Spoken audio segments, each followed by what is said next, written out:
KPBS On Demand is supported by the San Diego County Toyota dealers, offering a new 2025 lineup of vehicles at your local Toyota dealer, including a new Tacoma with turbocharged 4-cylinder engines and a hybrid powertrain option. The San Diego County Toyota dealers. We make it easy.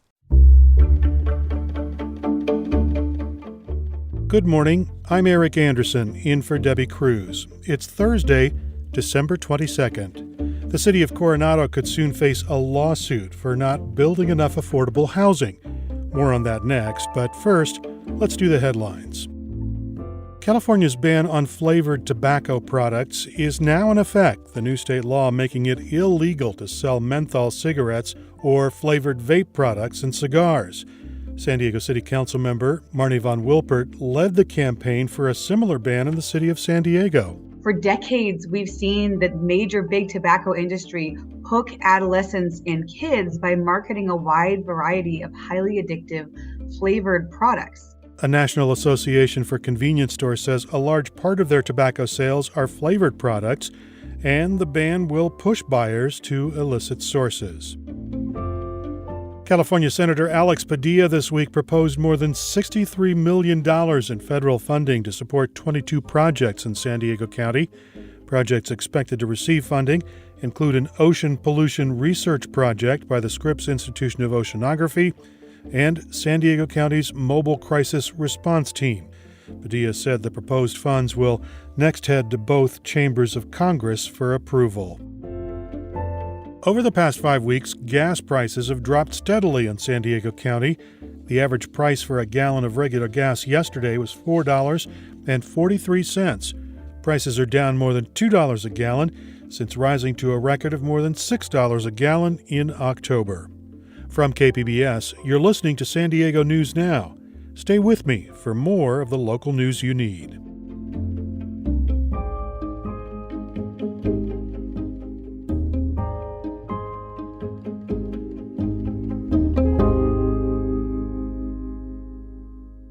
KPBS On Demand is supported by Splatero, helping homeowners pay off debt by offering streamlined access to your home's equity with no additional monthly payments or new debt. Splatero provides a lump sum of payment in exchange for a share of your home's future value. Pre-qualification is available at splatero.com.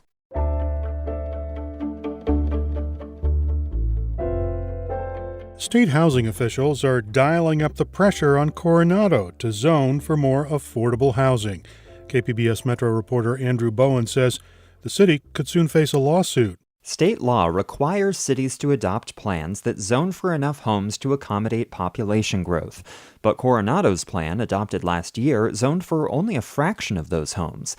State officials sent the city a letter last week warning it could face fines and prosecution from the Attorney General's office.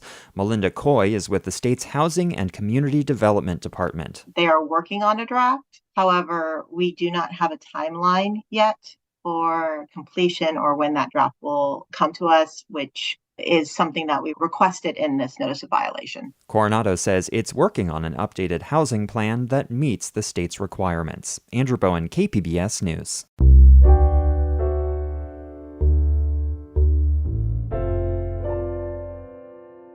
Yesterday was supposed to be a big day for San Diego's border communities. The pedestrian crossing in San Isidro, known as Ped West, was about to reopen, but that didn't happen. KPBS reporter Matt Hoffman has the story. San Isidro Chamber of Commerce Executive Director Jason Wells says he was told by federal immigration officials that Ped West was reopening Wednesday, but he says those plans were scrapped at the last minute. It was going to be an extremely great day for us. Last-minute shoppers, people visiting their families. Unfortunately, we're here today and we're in the same situation we were last week. It comes just days after Title 42 was extended. That's a policy that allows border agents to turn away migrants on the grounds of stopping the spread of COVID-19. I would just expect that the communications were there. Since they told us they were opening, they should tell us when they changed their mind. U.S. Customs and Border Protection said in a statement, Ped West is not opening today. Unfortunately, we have no additional updates regarding the opening of the facility. Matt Hoffman, KPBS News. Democrats will still be in the driver's seat at the county's transportation planning agency, the San Diego Association of Governments. The Chula Vista City Council this week appointed Democrat Councilmember Andrea Cardenas as a SANDAG board member. Republicans had hoped the council would appoint newly elected Mayor John McCann to the board. SANDAG makes key decisions on where and how to spend transportation dollars. McCann pitched himself as a consensus builder. Knowing many of the mayors and having good relationships on both sides, I think that I would be able to be someone that would be able to bring SANDAG together, because SANDAG, frankly, has become very, very divided. But the council's Democratic majority voted to appoint Cardenas. That means progressives could have an easier time pushing public transit improvements over freeway expansions.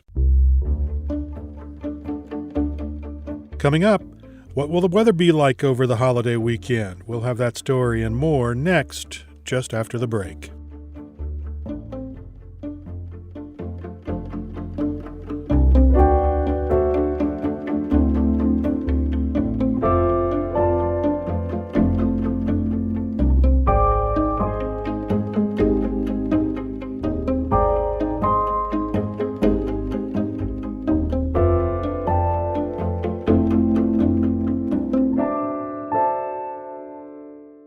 KPBS On Demand is supported by Latino Legacy Foundation, presenting their Storyteller series, Reach for the Stars with Ellen Ochoa, the first Latina astronaut. Welcome Serenade by the all-female mariachi Amapolas, Sunday, June 29th. More at latinolegacyfoundation.org.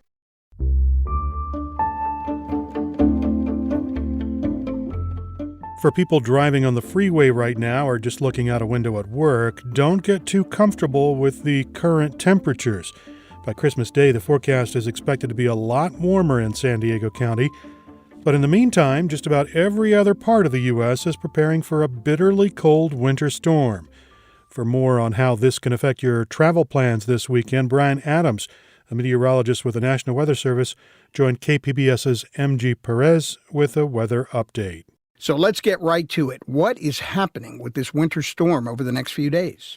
The winter storm we have farther east across the country is a rapidly developing low-pressure system, what some even refer to as kind of a bomb cyclone with how rapidly it is strengthening, managing to pull in some ridiculously cold air from, more Arctic portions of the globe, looking at high temperatures in portions of the upper Midwest and the northern plains to be, getting below zero over the next few days. Minneapolis, I believe we're looking at highs of around like -4 through the weekend. And then looking at, that colder air to kind of keep going through the next few days, portions of the Great Lakes and into the northeastern United States dropping into the teens. And it's not just going to be those northern areas that feel this Arctic blast. It's going to be really all the way down even to, some areas approaching even like the Mexican border, for example. Portions of southern Texas will be dropping into the 20s for low temperatures. We typically look at like South Florida, Miami, for example, as like a, one of the traditionally warmest spots in the country during the winter months. We are actually going to be winding up warmer than them over the next, going through the weekend here. I believe we're looking at temperatures in southern Florida to top out maybe only in the lower 60s. If you're looking up even a little bit farther north of there, like closer to Orlando or Tampa, for example, they may only get into the lower 50s for a high later on this weekend. Whereas here, we're going to be sitting probably in the middle 70s in a lot of spots. How is it that it will be freezing in other parts of the country and sunny and mild here in San Diego? So typically to get these really, really cold temperatures like we're going to be expecting later on this weekend across most of the country, you kind of need something to push it away from those more Arctic latitudes. You need something to really push it farther south. What we have going on just off to our west out over the Pacific Ocean is a really strong area of high pressure that's kind of nudging its way in. And as it strengthens, it's kind of forcing all of that colder air to dive southward. And that's, that coupled with a very active jet stream is what's helping to, allow that storm system over the central United States now to kind of rapidly strengthen.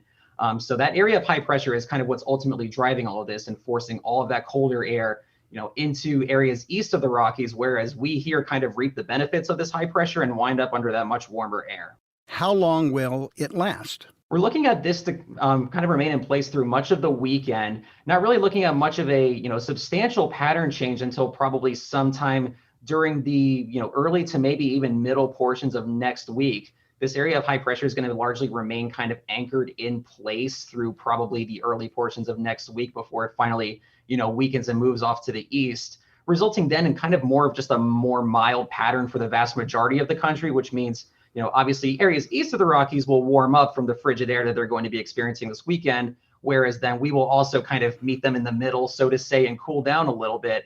But that will also sort of open the door, so to say, for there to be some potential precipitation chances then approaching the West Coast as we enter the early and middle portions of next week.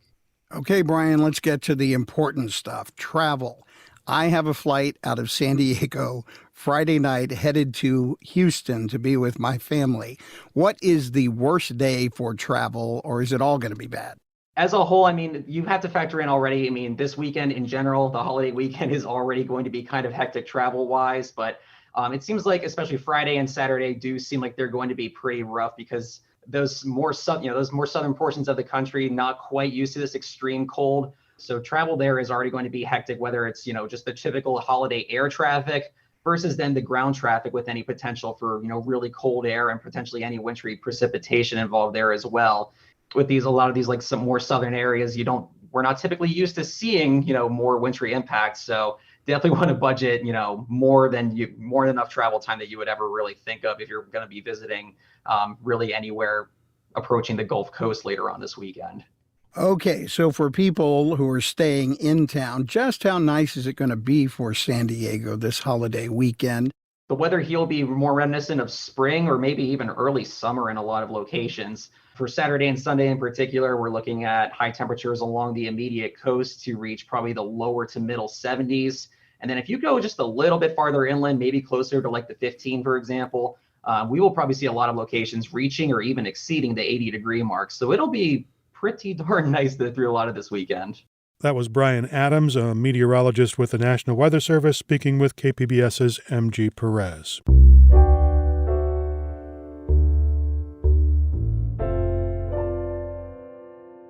Yesterday, KPBS told you about the sour situation between pickleballers and tennis players. Earlier this week, the Pickleball Association of San Diego reported they were in meetings with the city of San Diego to discuss creating a regional pickleball facility. However, since then, there's been no comment from either party. Stay tuned.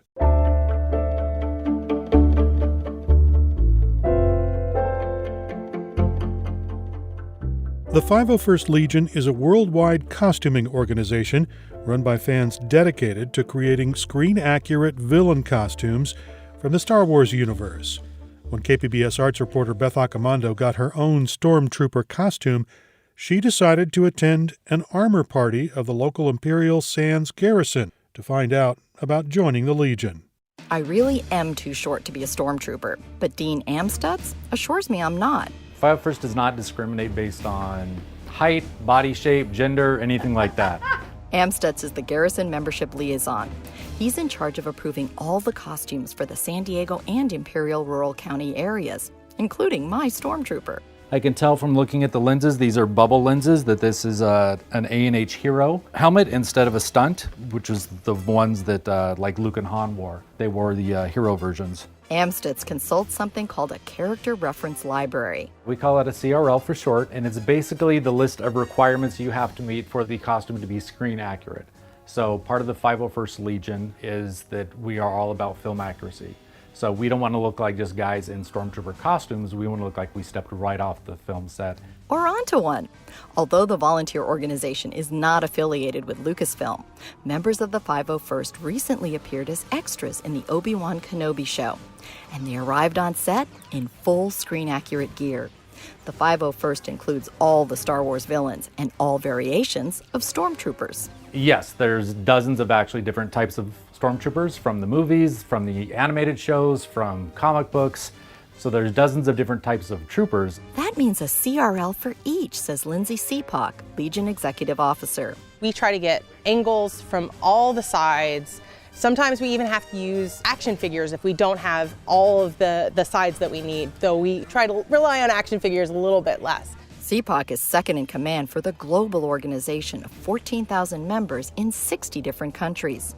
When I met Seapock, she was at an armor party. It is what we do at the local level to get members together, But it's not only for members, it's also for potential members who are looking to join the 501st. So if you're looking to build a costume, you're not quite sure how to build it, you come here and everybody gets together and works on the costume together. The organization encourages members to partake in a lot of charity work.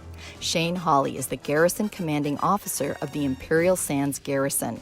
He recalled doing an event and meeting a little girl. As soon as I got down onto my knees, she ran out from behind her dad and gave me the biggest bear hug I've ever had in my life. And at that point, I knew that's what I wanted to do in the community, was to be able to kind of give back and do that. That's why he loves being part of the 501st. Plus, it pushes him to expand his skill set. Since starting, I've learned how to sew, I've learned how to 3D print, I've learned how to make costumes out of sheets of plastic. It's something that I never thought that I would be doing. Fellow 501st member Irma Michelle Tuano has taken it a step further. First, it was a hobby. I still work full time. And then my friend said, why don't you create an Etsy site? And so I did. And then next thing you know, I put some stuff on there like robots and droid parts, and then all of a sudden it blew up. And then now on my Etsy site, it's actually official now. It's called TD Outpost. And you can see all the work that I've done and all the droids I build, and an extra side business for me too. As Amstutz returns to looking over my armor, he stops at the belt. It looks a little wide, so there's a maximum width for that, and I brought the CRL so I can look it up. Let me see what it says, and I'll pull out my handy tape measure. Size must be 2 3/4 to 3 1/4 inches. Sometimes the difference between getting in and getting out is a stitch in the right place. Again, CPOC. And you know what? If your stitch isn't in the right place, it doesn't make your costume any better or any worse than anybody else's. It's all about what you're feeling comfortable with and what you want to do with your costume. If you want to go to the dark side, then check out the 501st either online or at their fan table or panel at Comic-Con. Beth Accomando, KPBS News.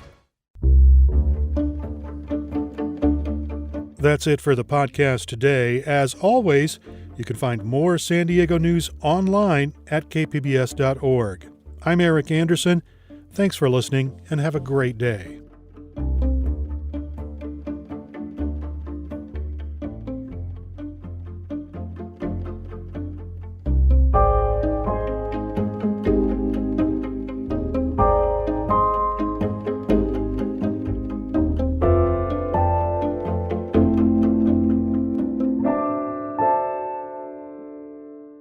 KPBS On Demand is supported by Marrocale Design and Remodeling, helping homeowners with their home remodeling needs. From ADUs to kitchen remodels, room additions, and custom homes, Marrocale Design and Remodeling can help homeowners design and build their dream homes. More at trustyourhometous.com.